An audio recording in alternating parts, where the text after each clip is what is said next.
뒤에 그 지도를 그려놨는데, 여러분 인터넷을 또 할 수 있는 분들은 인터넷에 들어가면 구간 시간별로 통제되는 것이 또 나와 있고요. 가능한 한 좀 지하철 이용하시면 이 교회 오는데 불편함 없을 겁니다. 이 교회 이 구역이 교통 서밀해 가지고 다 막혀 있는 상황이에요. 그래서 잘 뚫고 오셔야 됩니다. 아무튼 어쨌든 뚫고 오셔야 다음 주 예배 그렇게 차질이 없도록 해주시고요. 그 설교 내용이 블로그에 네이버 블로그에 그렇게 지금 올라가고 있습니다. 또 오늘 하는 내용도 이미 블로그에 올라가 있고 또 참고되는 내용도 가 있으니까 메시지 내용을 참고해서 여러분들이 좀 소화를 해주시면 되겠고요. 오늘 오후에는 지금 벚꽃이 확 폈잖아요. 벚꽃 다 폈죠. 나중에 우리 박수열 집사님이 어떻게 해야 될지, 여기서 계속 나눔을 해야 될지, 어디로 가야 될지, 박 집사님이 나중에 발표를 하겠습니다. 기도하셨어요.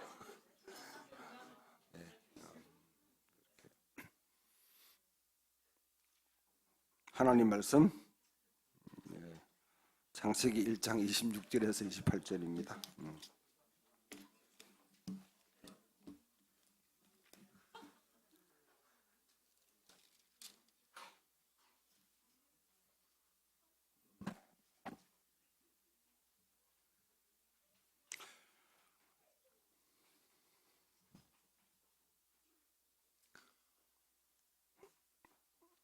다 같이 함께 우리 읽겠습니다. 창세기 1장 26절에서 28절 시작. 하나님이 이르시되 우리의 형상을 따라 우리의 모양대로 우리가 사람을 만들고 그들로 바다의 물고기와 하늘의 새와 가축과 온 땅과 땅에 기는 모든 것을 다스리게 하자 하시고, 하나님이 자기 형상 곧 하나님의 형상대로 사람을 창조하시되 남자와 여자를 창조하시고, 하나님이 그들에게 복을 주시며 하나님이 그들에게 이르시되 생육하고 번성하여 땅에 충만하라. 땅을 정복하라. 바다의 물고기와 하늘의 새와 땅에 움직이는 모든 생물을 다스리라 하시니라. 아멘.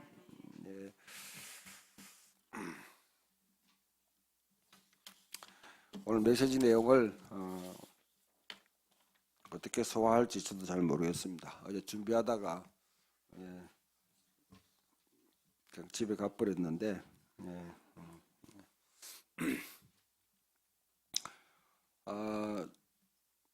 좀 진행되다가 창세기를 한두 번 정도는 더 계속 나눠야 되는데, 여러분 창세기를 쭉 읽어보면 창세기 1장부터 11장, 그 다음에 12장부터 마지막 50장까지의 내용들이 뭔가 좀 차이가 있어요. 차이가 있습니다. 1장에서 11장까지는 전 인류를 대상으로 한 그런 하나님의 뜻이 어떻게 또 이렇게 드러났는가, 그 결말은 창조부터 시작해서 바벨탑으로 끝납니다. 바벨탑으로 끝나요. 그래, 여기에 대해서 이런 세상 창조하셨는데 이 창조된 땅이 잘 돌아가면 좋은데 중간에 여러분 알다시피 노아 홍수와 같은 현상도 일어나고, 노아 홍수를 통해서 다시 또 회복됐지만은 또 사람들이 열심히 모여서 자꾸 바벨탑을 쌓다가 바벨탑을 쌓는 거죠. 그 바벨탑을 하나님이 또 이렇게 이제 무너뜨리시고, 그래서 사람들이 흩어지는 장면, 이 장면으로 1장부터 11장이 끝나요.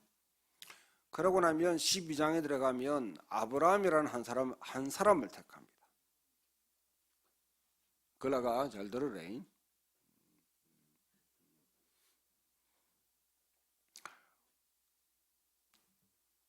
한 사람을 택해서 그 한 사람을 통한 프로젝트가 이루어져요. 1장부터 11장까지는 물론 그것도 아담부터 시작해가지고 뭐 나중에 바벨론으로 끝나니까 많은 사람 대상으로 되지만은 하나님께서 이 창조 세계를 어떻게 하나님이 지으신 세계를 어떻게 회복할까에 대해서 한 사람을 택하셔서 그를 통해서 이제 이 인류의 모든 문제를 회복하시겠다고 결정하시는 거죠. 그러면 여러분 창세기 1장부터 11장까지는 전체 성경을 읽어가는데 하나의 우리에게 주는 하나의 분명한 메시지가 있습니다. 그 메시지는 인간들이 열심히 살아서 모여서 이렇게 활동하는데 아담이 타락하고 난 뒤에 타락의 문화가 이 땅을 지배하고 나니까 결국은 그 결론은 바벨탑을 샀더라. 그 바벨탑이 바로 바벨론이죠. 바벨론. 나중에 성경이 서해진 여러분 전체 무대를 보면 성경은 제국주의라는 그 틀 위에서 씨름하는 하나님의 백성들의 이야기입니다. 제국주의. 옛날로 돌아가면 창세기 1장 11장까지 내용은 고대 바벨로니아 제국 니무롯이라는 고대 바벨론 제국이 나오고요. 그 다음에 가면 또 이집트라는 하나의 제국이 나오죠. 이집트, 애굽이라는 제국, 거기서 나왔습니다. 하나님 백성들이 또 나와서 이제 가나안 땅 점령하고 살아가고 있는데 그 살고 있는 꼴을 또 못 봐가지고 주변에 이제 다른 나라들이 집적거리는데 옆에 있는 뭐 아람이라든지 모압이라든지 암몬이라든지 블레셋 이런 것들은 어느 정도는 대응해 나갈 수 있는데 도저히 이제 대처하지 못한 것들이 아시리아 제국이 침공합니다. 그 다음에 신바벨로니아 제국. 그 포로로 잡혀가는 거죠. 돌아왔습니다. 또 생활하는데 알렉산더가 거느리는 헬라 제국이 와서 또 이렇게 점령해버려요. 헬라 제국 속에서 또 씨름하다가 겨우 독립했는데 또 그 다음에는 로마 제국이 오는 거죠. 성경은 여러분 제국에서 제국으로 라는 그 틀 속에서 하나님 백성이 그 가운데 어떻게 하나님 백성의 정체성을 지키고 또 그 땅을 회복할지 제국과 맞대응하도록 제국과 맞짱 뜰 수 있는 사람들이 바로 하나님 믿는 백성이라는 거죠. 이런 측면에서 한번 읽어보게 되면 1장부터 11장에 나오는 전체 무대 설정은 바로 타락한 인간의 본성은 결국 제국을 건설한다는 거죠. 제국이라는 것은요, 하나님이 이 땅에 우리에게 주셨던 삶의 방식, 내 손이 수관대로 먹을지라. 자립경제요. 자급자족할 수 있는 것을 하나님이 다 마련해 주셨는데 어떤 한 사람이 뭐냐면 한 민족이나 한 집단이 너무 많이 끌어 모아버리는 거죠. 너무 많이 끌어 모으니까 결국은 다른 사람은 모자라는 상태가 됩니다. 우리 그것을 이제 빈익빈 부익부라 그렇게 하는데 똑같이 피자가 있는데 나눔을 했는데 한 사람이 연락이 너무 많이 가져가 버렸어. 젓가락질을 너무 열심히 해버렸어. 다른 사람이 못 먹는 거지.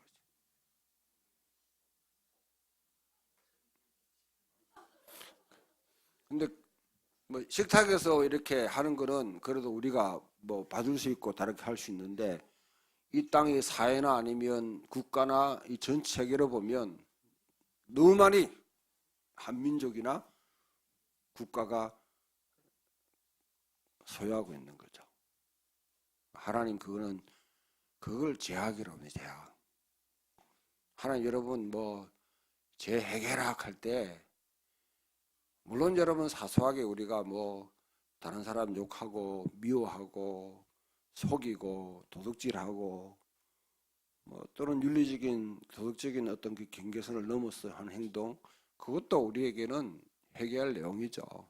그러나 그런 모든 것들을 양산하는 근본적인 제도 자체가 이 제국주의와 같은 그거는 뭐냐면 제국주의가 돼버리면요 나중에는 이게 막 돌아가게 되면 남의 것을 계속 빨아들이지 않으면 이게 운영이 안 돼요. 유지가 안 돼요. 그러니까 계속 침략하고 남의 것을 계속 간섭하고 빨아들이려고 하는 거죠. 지금 사회 제국이라는 거는 옛날처럼 군사적으로 막 침략하고 해가지고 점령하고 그런 일은 잘 안 합니다. 미국 같은 나라가 한 번씩 이렇게 합니다만은 요즘 경제적으로 국경이 없이 신자유주의 사회라는 이 사회가 도래하면서 좀 쉽게 말하면 여러분 미국의 레이건 이후로부터 세계 경제 체제가 재편성되면서 이제 경제적으로 다 이렇게 하는 거죠. 우리도 말 잘 못 들으면 IMF 딱 맞죠? 맞죠? 그런 현상을 얼마든지 행사할 수 있는 나라들이 있다는 거죠. 이런 제국주의, 또 한 사람이 이 사회에서도 보면 권력을 너무 많이 가졌다든지 돈을 너무 가져가지고 자기 혼자 살면 되는데 다른 사람의 삶에 이제 간섭하고 조종하는 거예요. 조종. 열심히 사는 사람이 아무리 열심히 살아도 거기서 벗어날 수 없는 하나의 틀을 만드는 거죠. 그리스도인은 이런 큰 구조적인 죄에 대해서 눈을 뜨고 거기서 저항할 수 있는 저항력이 있어야 됩니다. 그게 없으면 큰 도둑놈은 전부 다 합법적으로 다 인정해주고 우리가 지금 사법정의하면 김학의 사건이라든지 또 장자연 이런 사건 지금 때문에 다시 이제 그걸 재조사하는 그런 상황이잖아요. 사법적으로 검찰이 협의 없음 그런 것들은 그냥 이렇게 덮어버려요. 본인성에 대해서 우리가 왜 분노합니까? 정준영이라는 한 친구가 여러분 이렇게 일탈해가지고 하는 그 행동이 그것 때문에 분노하는 건 아니죠. 한 사람이 그냥 여러분 그 클럽에 가가지고 구타를 당했는데 경찰관이 와가지고 그냥 오히려 피해자를 갖다 피해자로 만들어가지고 수갑시고 갚버려서 했다는 거죠. 검찰에서 끝나면 그냥 묻혀가지고 넘어갈 한 사람만 억울한 피해자가 생겨서 묻혀갈 수 있어요. 근데 그 사람이 억울하니까 어떻게 합니까? SNS에 올려가지고 하니까 그 여론이 들끓어가 지금 걷어내다 보니까 이거 엄청난 일들이 막 드러나기 시작하는 거죠. 이게 우리나라에 지금 아직도 우리나라가 사법정의라는 게 얼마나 참 우습게 돌아가는지를 보여주고 있는 겁니다. 이런 큰 죄는 사람들이 별로 죄라 생각 안 해요. 특별한 사람들이 죄라 생각해요. 이건 내 삶과 별로 관계없다고 생각해요. 이런 구조 때문에 사실은 도둑질하게 되고 강도질하고 모방범죄하게 되고 저렇게 하면 살더라 해서 계속 사람들이 그런 사람 방식으로 가는데 그런 걸 볼 수 있는 눈이 사실 믿음의 사람들 그리스도인에게는 필요합니다. 그 시각이 어디서 나오냐면 바로 성경을 안다? 여러분 그냥 성경을 아무 생각 없이 백독 천독해도 몰라요. 그런 거 안 봅니다. 오히려 뭐냐면 나쁜 짓 하는 사람들 박수치고 그걸 기도하고 축복하는 그런 일을 합니다. 하나님의 정의가 어디 있는지 무엇인지를 제대로 알고 그 기준 속에서 세상을 보려고 해야 되겠죠. 성경에 다 있어요. 있는데 그걸 제대로 또 말을 안 하니까 못 보는 거죠. 우리가 이런 이제 여러분 뭐 이 제국에 대한 이해도요.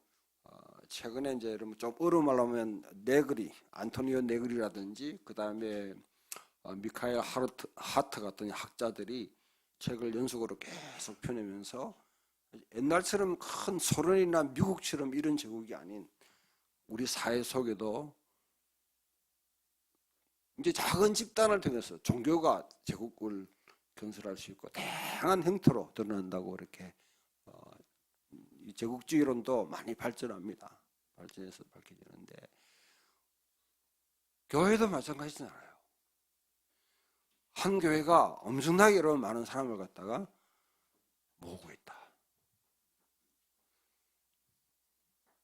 비근한 여러분 한국 상황에서는 10,000명 이상 넘어가면 완전 제국입니다. 그 안에서 모든 것이 다 이루어져요. 변호사는 변호사대로 고객들이 다 있고요. 보험하는 사람, 심지어 뭐냐면 차량 수리하는 사람, 코웨이 여러분 정수기 파는 사람, 교회 안에서 우유도 마찬가지야. 그 안에서 다 해결될 수 있어. 자기들끼리 다 하면. 우리 선희 형제가 큰 교회 다녔으면 막 우유가 막 주문이 막 들어올 건데 여건 안 나도. 뭐 조그만 교회니까 이거 뭐 해봐야 이런 큰 교회가 되면 자기들 이제는 교회를 유지하기 위해서는 여러분 계속 교회라는 하나의 프로그램 설교도 잘해야 되고요, 프로그램도 잘해야 되고 영상도 잘해서 스피킹 이동을 계속 시켜야지 유지가 돼요. 그 체제로 계속 간다고요. 그것도 하나의 종교 제국주의를 만드는 거죠. 제가 어제 페이스북에다가 참 지랄들 하네 하고 내가 올렸는데요. 참 사랑의 교회 오정현 목사가 법원에서 그게 목사 되는 과정이 이게 불법이다가 판정이 나는데 이 교단에서는 그냥 완전 일사천리로 노예에서 그냥 재교육 그래 신학교 잘못 나와서 재교육하면 되지. 끝나지도 않는데 목사 안수 다 하고 담임 목사 해가지고 어젠가 다시 위임 목사 다시 멀쩡히 목회하고 있는 사람이 다시 위임을 하는 그 장면 참 여러 가지로 지랄들 해요. 큰 교회니까 가능하죠. 무시할 수 없죠. 교단이나 여러분 다른 선교단체나 여기에 무한대로 이와 같이 엄청난 자원을 갖다가 재원을 갖다가 공급하니까. 사랑의 교회 계속 비난한다고 그래도 이런 복음주의 내에 좀 건장하게 한국 교회를 바로 세우려고 발언하는 우리 단체들, 느헤미야 연구원이라든지 또 양희송 대표가 하고 있는 청ram이라든지 그런 것도 선별화 조사위원을 또 만들어서 이런 식으로 하는 이게 바로 제국주의의 본성이에요. 제가 어제 그 모습 보고 사랑의 교회는 더 이상 교회 아니다. 저는 이익집단이에요. 이익집단이에요. 이런 거에 대해서 하나님이 가장 싫어합니다. 바벨탑 삼는 거 똑같아요. 바벨탑 삼는 거. 자, 그러면 오늘 본론 첫 번째 예배는 왜 드리는가 이렇게 계속 했으니까 예배 여러분 다시 제가 말씀드리지만은 종교 행위하지 마세요. 교회에 온다고 여기서 앉아 예배 드린다고 해서 하나님께서 너 참 주일 지키는구나. 그래 복 줄게. 11조 내니까 하나님께서 그래 지키는구나. 복 줄게. 그렇게 생각한다면 여러분 절이나 아니면 다른 무당들한테 그냥 가서 예배하는 거 똑같아요. 제가 과도하게 말씀드리기에 이미 선지자들이 이사야서를 읽으면 봐도, 미가서만 읽어봐도 이사야서에 그렇게 하잖아요. 너 제사를 아주 살찐 송아지, 응? 좋은 고기로 하나님께 드리면 하나님 기뻐하실까? 하나님이 진절머리 그 고기 타는 냄새 때문에 기도하러 오는데 기도 좀 그만해라. 내가 막 귀찮아 죽겠다. 또 완전 목이 왱왱 하는 소리 똑같아. 응? 절기 지킨다는 거죠. 안식을 지키고 절기 다 꼬박꼬박 지키는데 내가 피곤하다. 나도 좀 쉬자.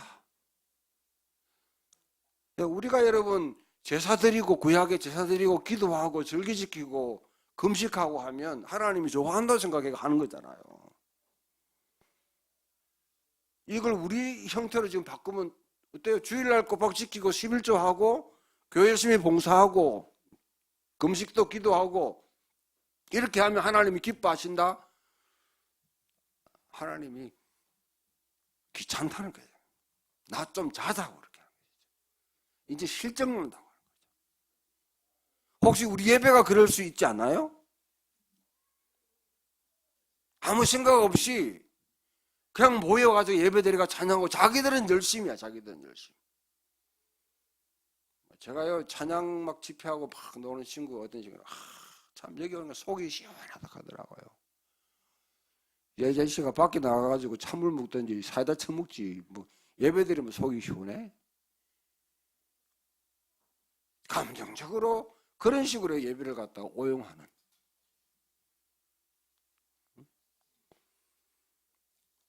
이 주일 예배는요, 여러분 삶과 떨어져 있는 예배, 분리된 예배는 있을 수가 없습니다. 오늘 함께 모인 거는 여러분들이 월요일부터 토요일까지 살았던 삶의 결과를 갖고 오는 거예요. 거기에 대해서 감사함을 하나님께 감사함으로 드리는 거예요. 삶의 예배의 결과를. 삶으로 드리는 예배를 멈추고 예배로서 하나님께 찬양과 경배를 드리는 거죠. 드리는 겁니다. 그 이유는 다시 내일부터 이루어질 월요일부터 토요일간의 삶이 다시 하나님 뜻 가운데 이루어지고 그 가운데 능력을 받고 지혜를 받고 은혜를 받아서 살아갈 수 있도록 하기 위해서 주일이 존재하는 것이지. 예배드리기 위해서 어쩌면 내가 제일 하여튼 예배드리기 위해서 예배준비위원회 해가 또 준비위원회 또 구성한다고 또 난리고 그 준비위원회가 잘되면 또 기도하자고 그러고 뭐해 도대체 뭐. 삶과 여러분의 일주일간의 삶과 별별되어 있는 내가 현실에서 여러분 열심히 참 땀을 흘려서 살지 않고 드리는 예배는 가증스럽습니다. 위선이에요, 위선.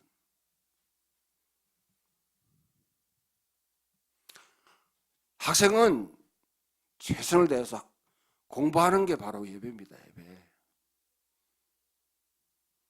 저는 신학교 가면 꼭 좀 바로잡고 신학교 가면 원래부터 계속 예배를 드려요. 내가 왜 이래 예배 드린다니까 신학교에서 예배를 드려야 된다는 거야. 그 귀중한 시간에 그 중요한 시간 가장 황금 시간을 예배로 드린다는 거죠. 예배를 안 들어가지고 한국교회가 타락하고 뭐 우리가 잘못됩니까? 공부를 안 해서 탈이지. 해야 될 거는 안 하고 학생들이 뭐가 예배만 계속 드려.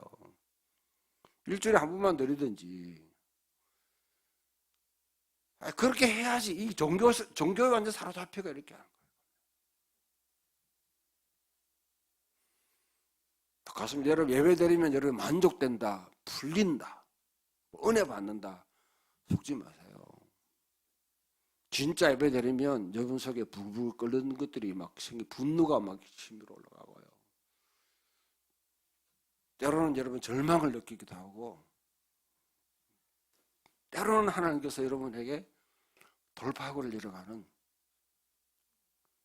새로운 방향을 재설정, 내가 기존 걸어가던 오리엔테이션, 방향을 걸어가던 것이 잘못됐다고 말하는 이 음성을 들을 수 없다고 그러면, 아니면 여러분 내가 가는 길인데 하나님 복 주세요, 잘 가게 해주세요 하면 하나님을 여러분들 삶에 돕는 자로, 보호하는 자로 하나님을 이용하는 사람밖에 안 돼요. 수많은 그리스도인들이 이 길을 걸어갑니다.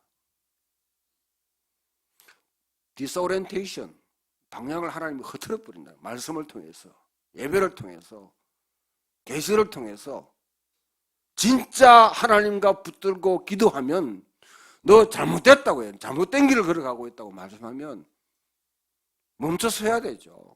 방향을 재설정해야 되는 거죠. 그래서 예배는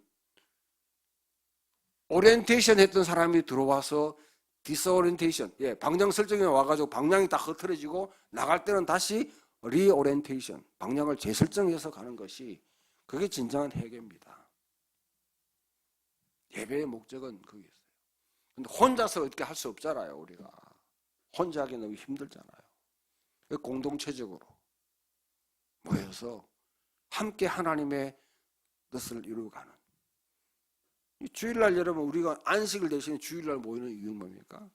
주일이 바로 안식이라고. 하나님께서 내가 예수님께 병을 고치니까 왜 안식을 이렇게 하노 하니까, 하나님 일하시니 나도 일한다. 하나님 안식 일하세요. 이제는 왜요? 죄가 이 땅에 들어왔으니까, 사탄이 활동하기 시작하니까 하나님이 일을 하셔야 되지. 그럼 이 땅에 우리가 주일날 모여가지고 뭘 합니까? 진짜 이 땅에 안식일, 안식년, 희년, 이 희년 사회를 이루기 위해서 고민하고, 그래서 실험하고, 우리가 어떻게 함께 공동체적으로 방향을 모색하면서 힘을 모아가지고 이런 문제를 어떻게 해결할까, 이걸 하라고 주일을 모이라고 했는데, 그냥 옛날 구약 백성처럼 어떻게 하면 찬양을 잘 드릴까? 큰 교회, 여러분 저도 비교적 큰 교회 오래 다녔어요. 제가 교회 제도 가운데 뭐 싫어하는 건 많이 있지만은, 나 성가대 진짜 싫어요. 나는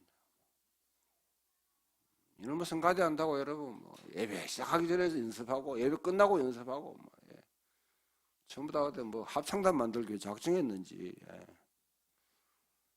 저도 여러분 고등학교 때까지는 합창단 성가대 2탕씩 뛰었습니다. 본예배 여러분 성가대도 하고, 또 학생 성가대가 저녁에 앉고요.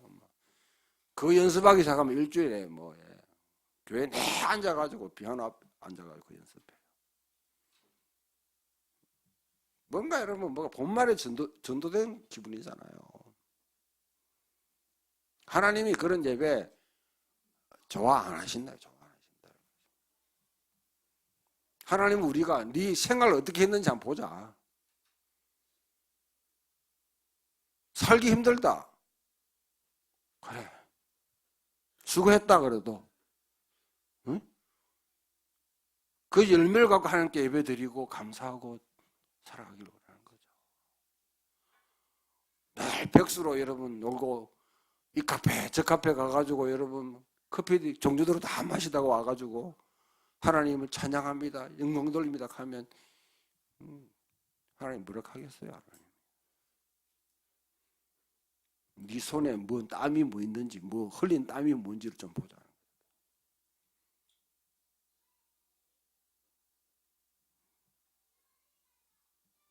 그래서 우리가 혼자 할 수 없으니까 돕는 배필을 주는 거죠. 돕는 배필. 안에만 돕는 배필이 아니라 사실 공동체도 돕는 배필입니다. 사회성이 없이 내 혼자 신앙생활을 할 수 있다는 착각은, 그거는 자기 자신을 너무 과신하는 겁니다. 우리는 연약하기 때문에 그 우리라는 게 필요한 거죠. 우리. 그러니까 우리에게 필요한 게 주일날 예배도 필요하지만 사실 교제가 필요한 겁니다. 교제하니까 여러분 그냥 뭐 밥 먹고 놀고 식사하고 무슨 게임이고 그거 뭐 걸락이 늘 하는 게임 뭐고 마피아에 여러분 그게 교제하는 거 아니에요. 물론 그것도 하면 되지. 코이노니아는 자 여러분 우리가 진짜 교제 코이노니아 성령의 교제 성령의 교통하신 배 코이노니아라 그러잖아요. 뭡니까? 우리가 하나가 되는 겁니다. 하나. 어떻게 하나 되는데? 우리 스스로의 우리 나름대로 교회에 어떤 가지고 있는 목적이나 가치에 따라서 하나의 작은 울타리를 만드는 거죠. 큰 울타리가 아니라 작은 울타리를 형성합니다. 믿음 가운데. 경계선이 필요하잖아요. 그죠? 그 안에 들어오는 사람은 상호 책임을 지는 거예요. 상호 책임. 어떻게 상호 책임지는데? 영적으로 기도할게. 요즘 있는 사람이 가장 거짓말 잘하는 게 기도할게. 기도한다는 거 기도하는 거 별로 못 봐서. 그렇게 뚱치지 말아요. 영적으로 책임을 어떻게 지는데?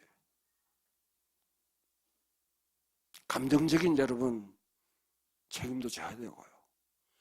우는 자와 함께 울고 웃는 자와 함께 울 수 있는. 내 지체 중에 누가 여러분 정말 우는 사람이 있는데 나는 기쁘다? 이거는 위선이죠, 위선. 함께 울고 함께 웃을 수 있고 함께 짐을 지을 수 있는 그 가운데 가장 큰 게 사실 경제적인 책임도 지는 겁니다. 기독교 공동체를 가족이라 그래요. 가족. 또는 친구라 그렇게 하잖아요. 친구와 가족은 고대 사회에는 같은 개념이에요. 그게 같은 개념. 성경이 서해진 문화에서는 가장 아래에 있는 모든 사람이 다 가족이고 친구예요.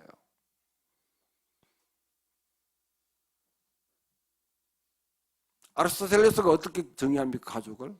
친구를 어떻게 정의합니까?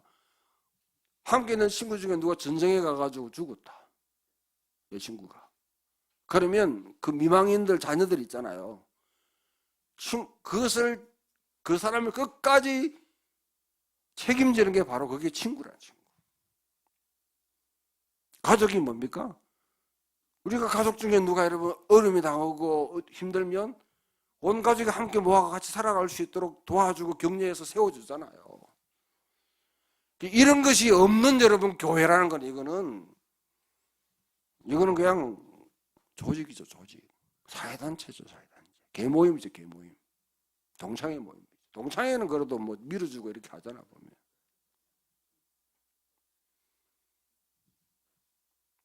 그러기 모여서, 우리 그래 모여서 그러면 내가 먹고 놀고 하기 위해서? 아니에요. 풍경 있는 교회 담임 목사로서 제가 하나님 앞에 올라가면, 하나님 앞에 서면 분명히 저한테 너 교회 통해서 뭐 했노? 많이 끌어모았습니다. 예배 열심히 드렸습니다. 기도 열심히 했습니다. 그 다음에 뭐 이런 거 하면 마태복음 24장에 오른편에 있는 염소와 양의 비유 있죠? 똑같이 질문할 거예요. 내가 지은 창조의 세계, 이 땅에 대해서 너 어떤 책임을 지고 살았냐? 너 공동체적으로 어떤 일을 했느냐? 그걸 묻는다고 그러면 사실 저는 지금 대답할 거 별로 없습니다. 저는 옛날에는 책 끌어도 썼으면 좋겠는데 책은 안 될 것 같아 보니까. 책은 안 될 것 같아. 이 땅에 대한 책임을 뭘 지고 살았냐. 그게 바로 여러분 두 번째는 하나님의 형상입니다. 하나님의 형상. 하나님이 인간을 하나님의 형상으로 지었다. 이거요. 하나님의 형상에 관한 이것만 해도 2000년 동안 계속 철학적으로 신학적으로 끊임없이 논쟁해왔던 하나의 논쟁거리예요. 그거 다 정리하려고 하면 그건 신학교에 가야 됩니다. 신학교 가서도 잘 정리 안 해줘 보면. 되게 보면 여러분 이 하나님의 형상이 뭐냐면 이 인간과는 분명히 인간만을 하나님의 형상으로 지었거든요. 그러니까 인간의 독특함, 인간의 고귀함, 동물과 인간의 차이가 뭐냐? 그렇게 하다 보니까 결국 인간은 이성적인 동물이다. 인간의 이성, 이게 바로 하나님 형상의 한 부분이다. 또 인간 속에는 영혼이 있다, 영혼. 다른 동물은 동물은 혼이 있고요, 인간은 영혼이 있어요. 육체는 똑같이 다 있고. 그 영 자체가 뭐냐면 이게 인간의 하나님의 형상이다. 또 종교성, 신지식, 하나님을 알아가는 지식, 하나님을 찾는 지식, 그렇게 하는 경우도 있고 다양한 해석들이 거기서 나와요. 근데 그거는 그거 하려면 여러분 뭐 철학도 공부해야 되고 뭐 여러 가지. 근데 과연 그렇게 했을까? 하나님의 형상이라는 걸 이해하려면 여러분 보세요. 성경에서 이제는 이 무대가 메소포타미아 지역, 그러니까 아시리아 아니면 바벨론, 여러분 옛날 페르시아 제국, 지금 이집트와 같은 이런 세계 속에서 그 문화를 다 반영하고 있습니다. 그 세계에서 신들은 하나님의, 아니 왕들은 왕들은 하나님의 형상으로 지음받았다고 생각하는 거예요. 왕들은. 보통 인간은, 보통 사람은 아니에요.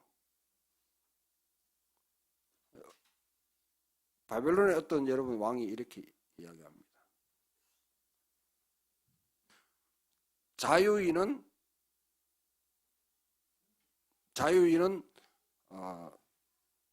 제가 정확하게 표현을 못하겠는데 하여튼 자유하는 사람은 왕의 그림자라는 거죠. 그런데 일반 여러분 자유인하는 종들, 이거는 아주 그냥 비교할 수 없고, 그 자유롭게 살아가는 이 사람보다 더 뛰어난 이 왕은 신의 형상을 받았기 때문에 사람들을 지배할 수 있다고 스스로 그렇게 인식해요. 그런 문화가 성경에서 이전 문화 주변에 다 깔려서 그렇게 왕들은 신의 형상을 지고, 그래서 여러분 신들 가운데는 나는 제우스가 신을 했다. 제우스가 나의 모습으로 나타났다. 그게 여러분 이스라엘 민족, 유대 민족을 가장 괴롭혔던 안티오코스 에피파네사라는 분이 있습니다.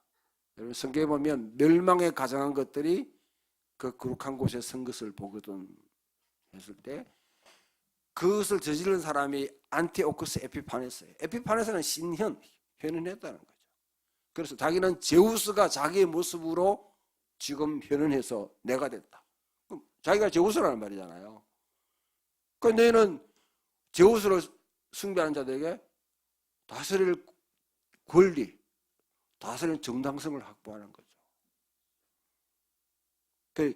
그 사회에서는 왕들은 신의 형상을 따라 지원받았다고 생각하는 게 보편적인 생각이 다 깔려 있는 거예요.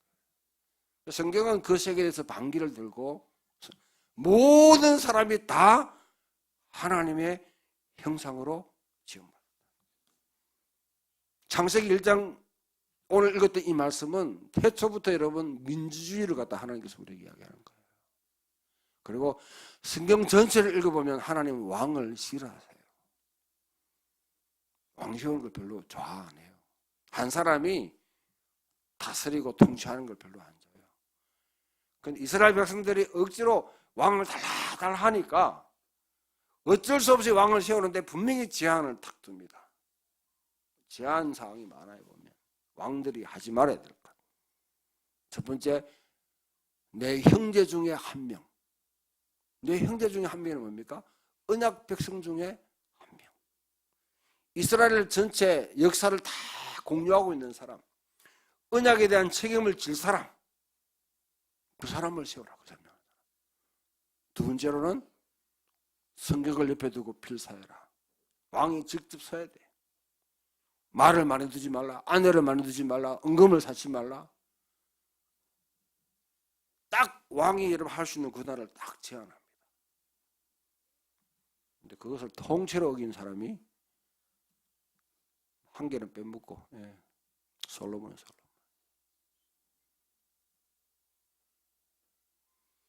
자, 그러면 하나님의 형상. 그래서 여러분 고대 왕들이 보면 곳곳에 이제 기념비를 세우잖아요. 그 다음에 신상을 자기의 그 뭡니까 형상을 세우죠. 비석들을 막 세우고 이렇게 하지 않습니까? 왜 그렇게 합니까?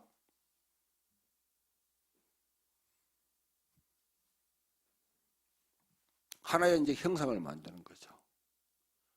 옛날에 지금은 여러분 뭐 이 무슨 이게 발전해가지고 핸드폰도 있고 전화도 있고 뭐 인터넷도 있고 하니까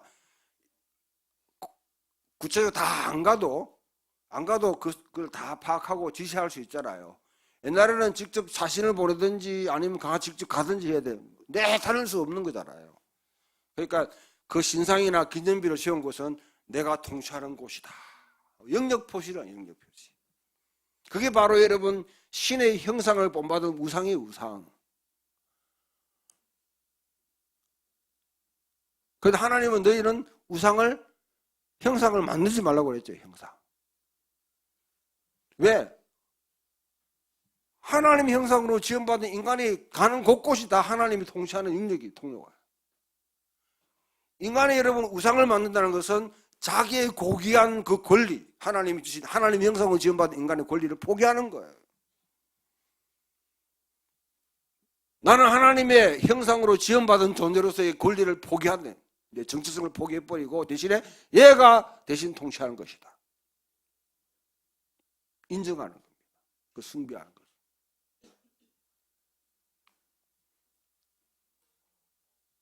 그리고 하나님은 손으로 만든 곳에 제한되죠. 여러분 이 교회를 아름답게 금칠떡칠하고 여러분의 파이프랑 가지고 막 좋은 시설 가고 하면 하나님이 이 가운데 계신다고 하는 착각 빨리 버리는 게 좋습니다. 솔로몬 이전 성전도 그렇고요. 솔로몬 이후에 제2성전 그 바로가 아니지 헤롯 일가가 여러분 거의 54년 동안 지었던 성전 금칠떡칠되어 있는 겁니다. 근데 그 성전을 보고 사도행전 17장에 보면 스데반이 뭐라 합니까?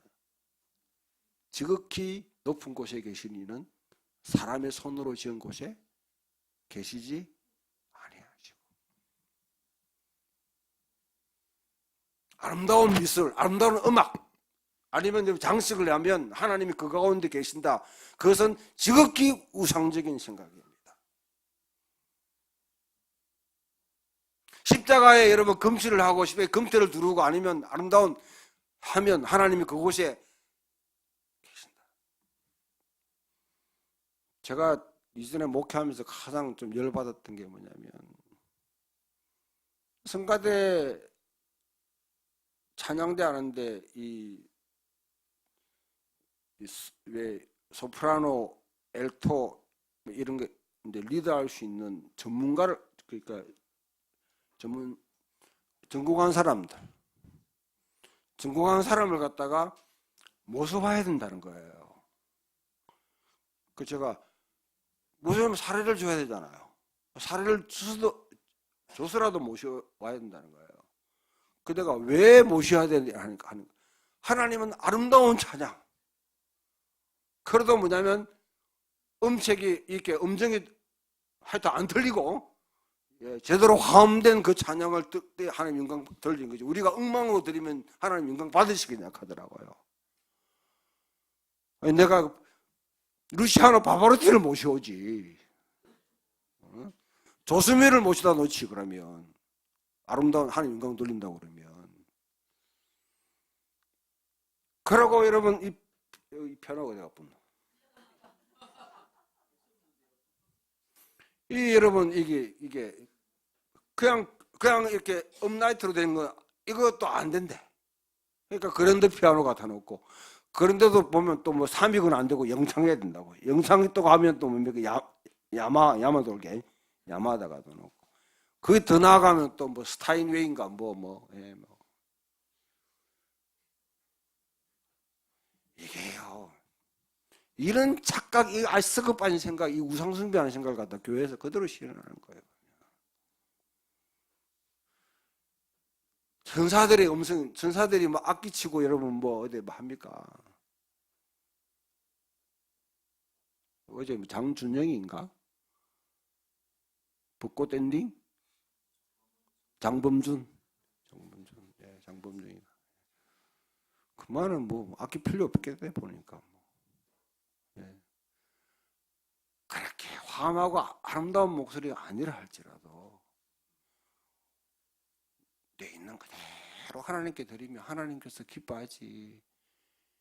뭘 그렇게 잘하려고 하는지 몰라요. 이게 뭐냐면 잘해야 된다, 아름다워야 된다, 멋있어야 된다. 이것 때문에 결국 종교생활 다니는 사람 계속 빠져. 그게 돈, 떡칠 다 하는 거예요. 사람보다는. 하나님 그런 거 원치 않습니다. 내가 여러분 이 찬양대 보니까 또 이렇게 또 보니까 뭐 바이올린하고 그다음 첼로하고 이렇게 또 악기하는 사람도 또 이 악기하는 인간을 가만히 보니까 몇탕 뛰더만. 이 교회 갔다 저 교회 갔다 알바한다 알바.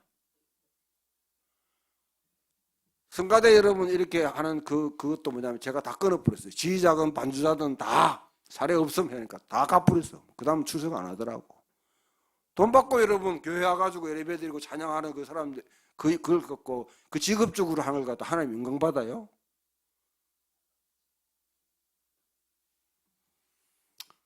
하나님의 형상으로 지음받은 우리가 하나님은 사람의 손으로 지은 곳에 갇혀 있을 수 없습니다. 하늘을 발등상 보다로 삼고 땅을 발등 삼아서 하나님은 이 세상을 다 통치하시는 분이세요. 하나님이 이 풍경 있는 교회만 있다는 착각도 하지 마세요. 여러분 살아가고 있는 삶의 현장에 다 계십니다. 그런데 그분의 통치는 이제는 하나님께서 첫째 날, 둘째 날, 셋째 날, 여섯째 날 다 지으시고 난 뒤에 마지막 여섯째 날 맨 마지막에 인간을 하나님 형상으로 창조하셨단 말이죠. 왜 창조하셨습니까? 나머지 지었던 이 세계를 돌봐라고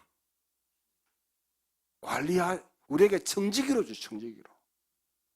성경은 뭐 번성하고 충만하고 다스리고 정복하라 이러니까 정복해야 된다고 막 자연을 갖다 나무는 정복해야 돼. 상해가 다 잘라 뿌고 막 강도에로 파디비가 4대강 한다고 다 파디비 뿌리고 막 이러니까 이게 자연 환경을 다 파괴시키는 거죠. 무조건 갈아엎고 여러분 뭐 뒤집고 이런다 그게 정복이고 그게 여러분 그 다스린 거 아니지 않습니까? 문화적 대명령. 하나님 형상으로 지어봤는데 우리에게 하나님께서 이 자연을 갖다가 번성하고 충만하고 다스리고 정복하라고 이렇게 하신 것은 하나님이 지은 세계의 안식의 구조가 그대로 이어지도록 우리에게 관리자로서 우리의 청지기로 우리에게 맡깁니다. 인간은 끊임없는 탐욕 때문에 계속 만들어내고 자원을 갖다 계속 고갈시키고 환경 오염 생각하지 않고 하니까 미세먼지 때문에 고통받고 미세 플라스틱 때문에 이제 미세가 문제야 이제는.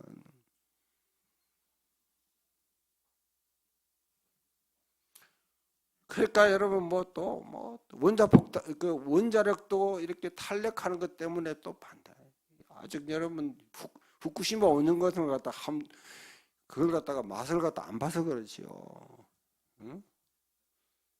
지진 여러분 대에다가 여러분 이 원전을 갖다 세워놓고 뭘 그렇게 안전하다고 하는지 이해가 안 돼. 이명박 같은 한 사람 듣도 들으면 또 이러면 땅 또 파디비 가지고 물 잡아 넣으면 지진 다 일날 거 아니에요. 보면.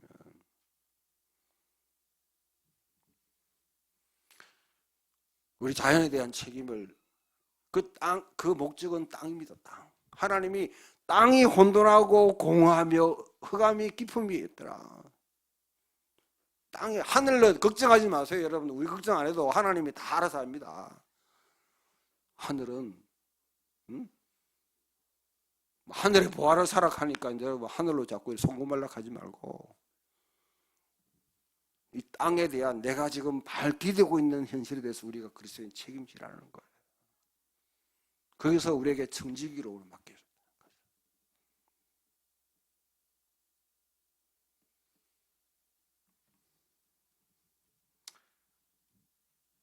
뒤에 부분은 뭐 자연 은총, 뭐 일반 은총, 이거는요 하나님이 주신 창조 세계에 대한 관심, 이것을 돌보는 가장 이게 전제돼야만이 특별 은총의 의미가 있었습니다.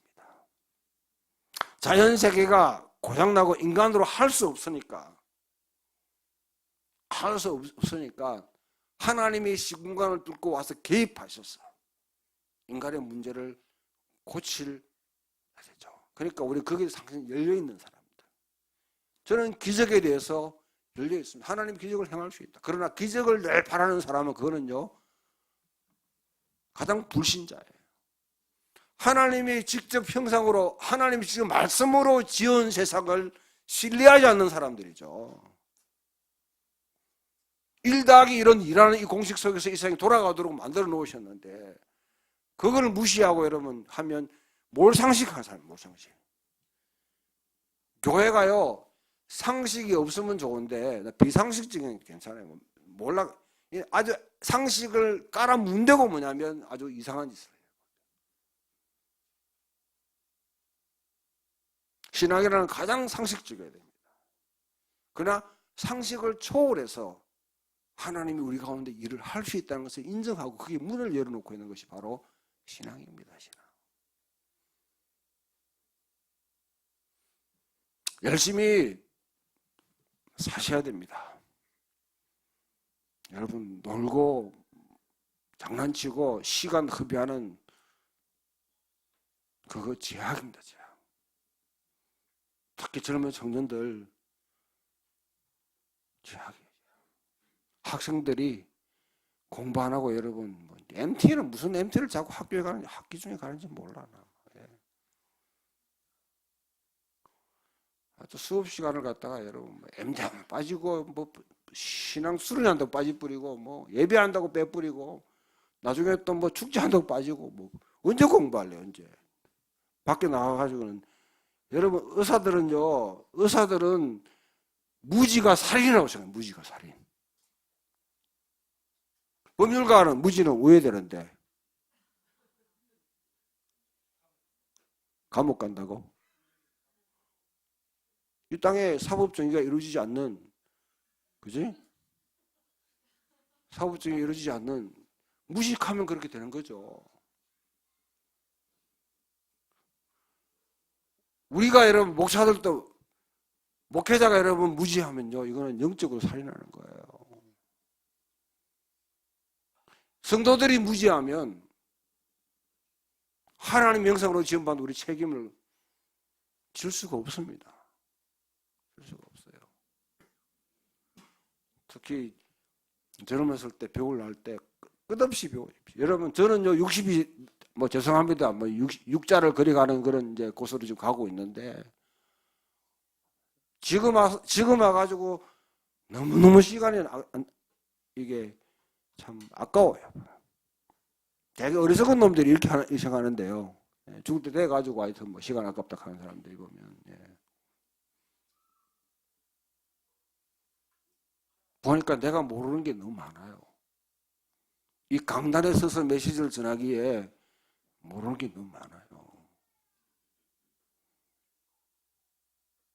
그러면 하나님 형상을 지음받은 존재로서 내가 하나님 예배하는 거 여기 관심 이제 반 딱 쪼개뿌리고 하나님 그것 때문에 섭섭하게 생각 안 합니다. 기도하는 것도 알아서 하세요.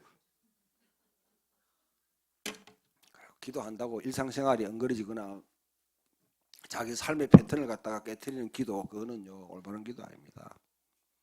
삶을 위해서 기도하는 거지 삶의 패턴을 깨트리는 기도는 그거는 온전한 거 아니에요.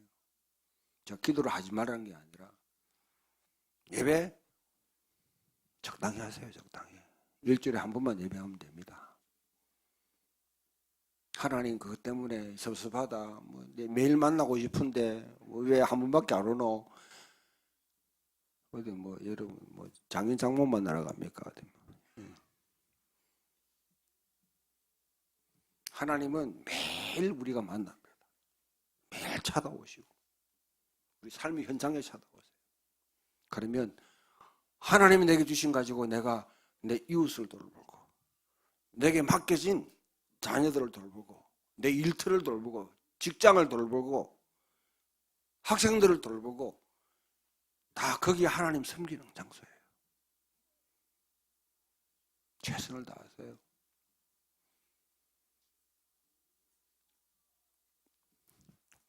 그래서 주일이 참된 의미를 찾는 노동이 기도고 기도가 노동이라는 걸 갖다가 예수원 가서 여러분 앞에 가면 다 붙여 있는데 한마디도 지금 무슨 말인지 이해가 안 되는데 이제야 이해가 돼. 이제가 여기 있는 앞에 있는 이 목사도요. 이제야 이해가 돼요.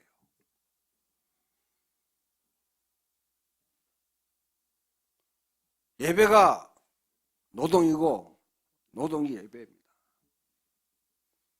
직장 전업주부는 집에서 밥을 하고 밥하는 것도 하나님께 예배하는 거예요.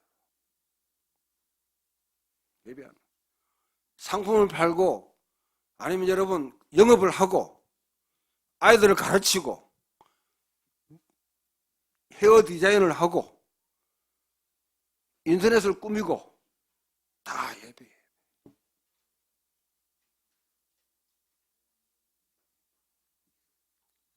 삶으로 드리는 예배가 그 삶으로 드리는 예배를 통해서 이 땅은 하나님의 세상으로 바뀔 수 있는 가능성이 있습니다. 거기에. 그러나 주일날 예배고요. 나머지 월요일부터 토요일은 내 마음대로 할 수 있기 때문에 세상은 망가지는 거예요. 망가지는 거예요.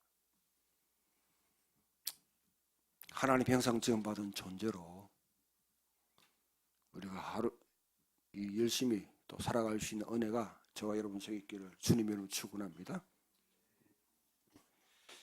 69장 찬송가 말고요. 우리 희년 노래 한번 불러봅시다. 희년을 향한 노래.